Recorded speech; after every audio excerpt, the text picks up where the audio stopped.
Baik, pemirsa, kembali Anda menyaksikan Fokus Dialog pada hari ini bersama Yayasan BP3KN. Nah, pemirsa, tadi kita telah menyinggung bagaimana awal mula pembentukan Provinsi Kepri, dan Om tadi juga menceritakan seperti apa peristiwa pada tahun 2002 tersebut, dimulai dengan Hari Marwah, kemudian pengesahan Provinsi Kepri pada tanggal 24 September oleh DPR RI sesuai dengan Undang-Undang Nomor 25 tentang pembentukan Provinsi Kepri. Nah, mungkin Om kita bisa sambung kembali cerita yang terpotong tadi. Pada waktu itu kan banyak mahasiswa yang juga menyerukan bagaimana kita harus berpisah dari Provinsi Kepri pada waktu itu. Boleh silakan lanjut. Iya, waktu saat itu saya cerita sedikit di Pekanbaru. Di Pekanbaru itu ada mahasiswa Kepri sudah berkumpul. Waktu itu nama paripurna, selesai paripurna, sehingga terjadi kekerasan sehingga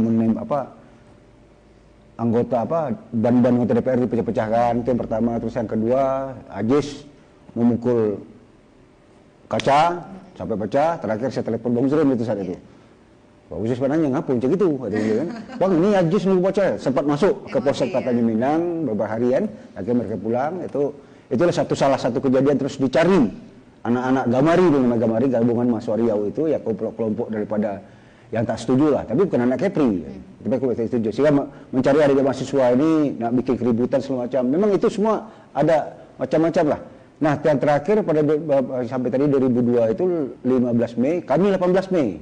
Pada 18 Mei 2002 itu ada satu gerakan mahasiswa di waktu itu nginep di asrama haji. Karena ini tidak nampaknya peluangnya Saleh Jasid bagi menurut itu agak menghambat-hambat, hingga kita memblokir Samsat Riau itu, yang di Pemedan itu kita blokir. Di situ mulailah timbul penembakan, kacau, ada tangan patah, ada yang jelas masuk penjara 4 orang, terus tangan-tangan patah ada, masuk rumah sakit juga ada. Jadi saat itu mahasiswa dah macam apa lagi bikin sama aparat itu kan. Tapi ya itulah bentuk satu buah perjuangan. Akhirnya di situ kita belum lagi yang Bang Uzrinnya yang harus berurusan dengan boleh katakan dengan hukum lah gitu kan. Kita terus ada gerakan terus jalan. Jadi itu yang membuat kami pada saat itu anak muda yang tidak akan mungkin melepaskan sosok beliau yang mengorbankan dirinya sampai dari jabatannya, mungkin dari keluarganya, sampai artinya semua dia korbankan hanya sebentuk Provinsi Kepri ini. Tadi dengan program beliau. Baik, mungkin ini kan suatu perjuangan. Nah, tentunya pasti ada biaya. Tadi Dato' Uzrin sudah menyinggung sedikit bahwa ada ikut sumbang Dato' Rida seperti itu. Nah, mungkin kan tentu tidak hanya Dato' Rida sendiri yang ikut menyumbang biaya bagaimana. Nah, begitu biayanya bagaimana pada waktu itu? Ada, kalau salah itu kemarin itu kami ada donatur. Terus kami juga pada mahasiswa pada saat itu di depan asrama haji membuat satu kotak itu, jadi orang jalan, karena masyarakat melihat ini ada sebuah perjuangan. Memang ramai-ramai lah menyumbang di situ, dan saya pun masih lihat waktu ke Pekanbaru itu cuma buat duit 500.000 dari sini, nak pakai arena selat panjang selama Penjelati. Jadi saat itu kami punya semacam punya semangat, kita ini punya musuh bersama nih. Jadi kebersamaan tadilah yang membuat kita bersatu. Walaupun kalau bicara masalah anggaran mungkin gimana kita cerita memang semangatnya lebih tinggi gitu. Nah, kalau mungkin yang lain wajarlah, macam mungkin tim pansus datang, itu kan pemerintah punya gawe itu. Memang di Batam gitu juga, di Karimun kan tim pansus datang ini, tim pansus Provinsi Kepri di PRI, itu bukan tak butuh anggaran. Contoh hotel pasti butuh anggaran. Bahkan kalau tak pernah saya dengar itu pernah sampai Bang Uzrin satu bupati semacam kebingungan juga, ini tim pansus belum bayar, diusir kita di hotel ini cerita dari Bang Ijal ini macam mana kita? Tak tahu lah solusi macam mana. Tapi Bang Uzrin waktu itu punya solusi dengan Mbak Diman, dengan kalau tak salah saya bagi jalan apa itu. Jadi itulah bagaimana bayangkanlah sebuah tamu kita datang, pansus DPR datang, memang mereka alhamdulillah lah untuk provinsi ini mereka sangat support, walaupun dari nanti ke Mahkamah Agung akhirnya gitu. Itu kilas balik kali itu yang membuat kami semangat dari generasi muda. Nah, pada akhirnya pada tanggal 24 September DPR mengesahkan undang-undang tersebut dan Kepri resmi menjadi provinsi Undang-Undang nomor 25 ya. Iya. Nah sekarang kan kita sudah bisa dikatakan kita sudah merdeka, sudah berdiri sendiri meskipun kita masih di bawah Indonesia begitu. Sekarang perjuangan pembentukan pembangunan di provinsi Kepri di usia yang memasuki ke 20 tahun ini bagaimana menurut Dato' nih? Silakan. Apakah seperti yang saya sebutkan di awal tadi, apakah pembangunannya sudah merata, infrastruktur sudah merata, kemudian kesehatan apakah sudah bisa dirasakan merata oleh penduduknya di 7 kabupaten kota ini, kemudian juga pendidikan, kesehatan, tingkat pengangguran seperti apa sekarang ini tuh? Terima kasih. Itulah harapan kita waktu berjuang dulu. Semoga sejahteralah rakyat Kepulauan Riau ini dan kita dapat memimpin negeri ini oleh anak negerinya sendiri.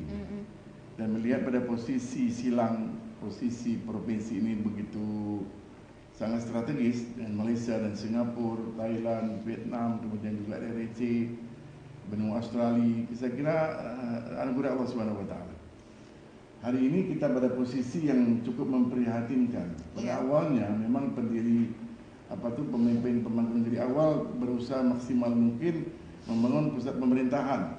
Sudah berhasil di Dompak dengan gagah sampai sekarang, meskipun menyisakan anak-anak Dompak yang dipindahkan rumahnya ke atas bukit itu masih belum terselesaikan.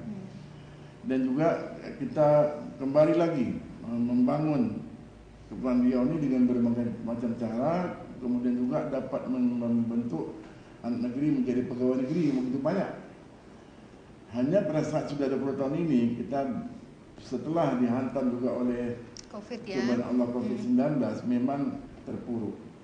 Apalagi dana bagi hasil, dana alokasi umum dan sebagainya itu betul-betul telah diambil oleh pusat, dan gubernur hampir tidak punya gigi atau kekuatan untuk membuat izin-izin usaha di daerah.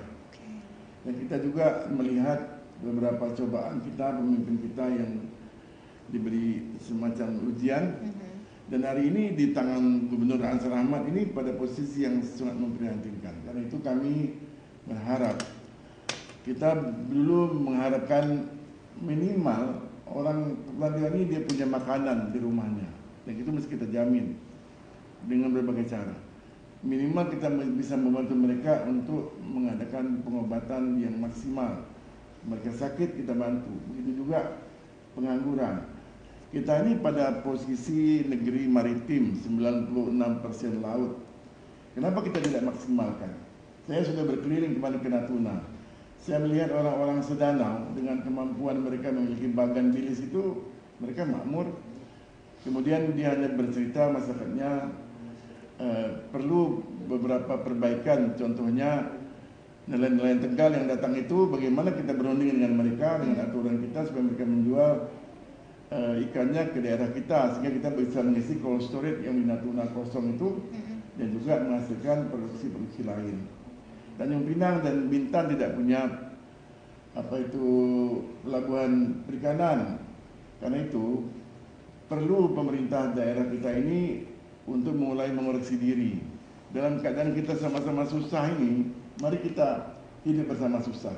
Kurangilah kunjungan kerja, studi banding, dana-dana makan minum atau dana segala macam pakaian dinas dan sebagainya kita kurangi.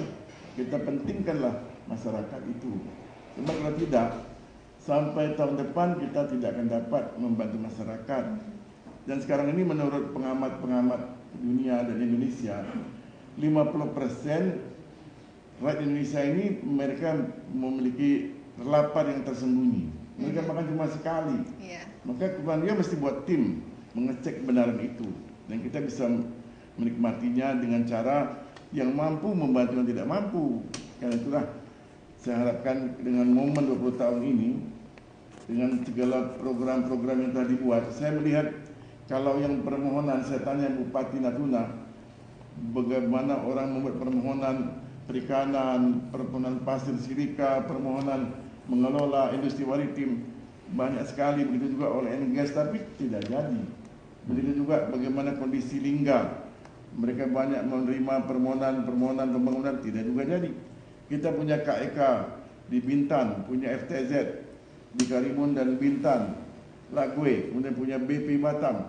Tapi semua ini tidak masuk kepada BUMD daerah. Dan itulah saya kira kita berevaluasi kembali adanya semacam pertemuan akbar bicara soal maritim. Bagaimana tanpa APBD yang begini sulit kita bisa menggerakkan masyarakat. Kemudian juga melibatkan masyarakat untuk hadir dalam semacam musrenbang yang transparansi, yang terbuka, sehingga kita akan sama-sama senang dan susah. Saya kira ini yang merupakan perjuangan pada saat 20 tahun ini harus kita upayakan dengan sungguh-sungguh. Artinya harus ada pertemuan antara pemerintah kemudian juga masyarakat untuk bagaimana kembali supaya Kepri ini sejahtera penduduk masyarakatnya, begitu ya Toh ya? Ya, saya tanya beberapa dinas yang saya temui, mereka ada yang mengumpulkan sebulan sekilo beras, itu dikumpulkan. Mereka bisa bantu masyarakat. Jadi saya kira ini hal yang saat waktu kita susah ini dalam COVID ini sama-sama susah lah gitu. Jadi momen 20 tahun ini diharapkan pemerintah mau berdialog dengan BP3KKR dan tokoh-tokoh masyarakat untuk membuat jadwal kerja untuk mengevaluasi sampai di manakah rakyat sejahtera, sampai di manakah kita bisa mengendalikan pengangguran yang harus kita carikan solusinya. Jangan hanya kita beri hayalan jembatan Batam Bintang, nanti Formula One, nanti apa tuh program-program besar. Tapi rakyat hari-hari mau makan susah, mau sekolah susah, berobat susah. Oke, baik.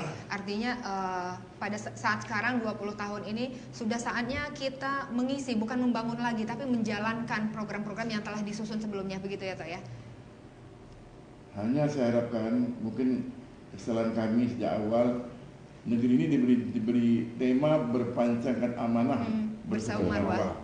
Negeri ini dipimpin oleh budaya yang bersenggesara asal kitabullah. Kita sibuk investasi, sibuk pertambangan, lupa Allah beritahu inna rizqakum minas sama, rezeki kamu itu dari langit bukan dari bumi. Jadi ada upaya menggerakkan masyarakat supaya jaga sholat 5 waktu, jaga ibadah, ramaikan masjid. Saya kira akan berkah ini perpandian insyaallah.